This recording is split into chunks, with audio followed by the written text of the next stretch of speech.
I recently posted this video of these triple chocolate NYC cookies and everybody wanted the recipe, so I'm going to give it to you today, especially after I posted the chocolate chip version and everybody loved that too. So the first thing you need is 125 grams of unsalted room temperature butter. If you prefer them less sweet, you can use salted.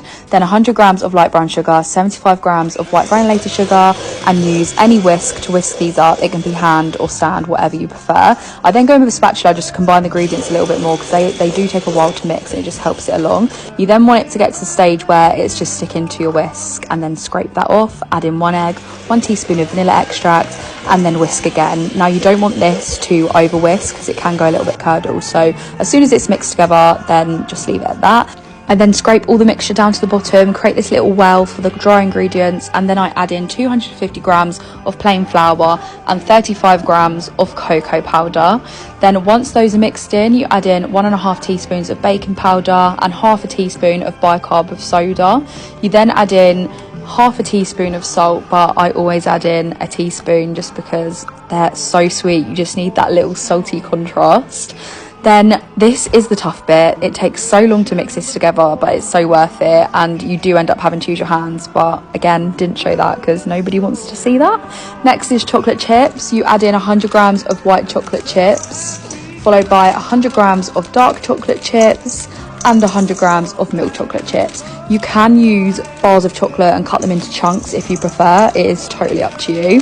Then the next thing again is mixing this all together.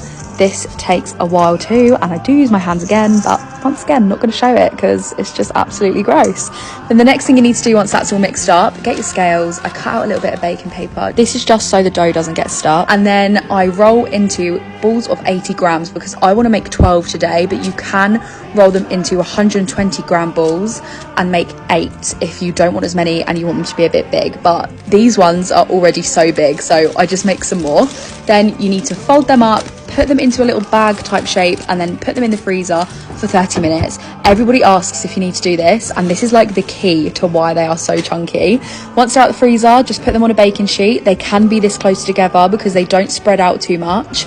And then you pop them in the oven at 180 degrees for 10 minutes. If you're doing the bigger versions, just add a couple of minutes on. And I always actually leave them in the oven whilst the oven's off for about a minute or so because it gives these little cracks in the cookies, and absolutely beautiful. And this is what the inside looks like.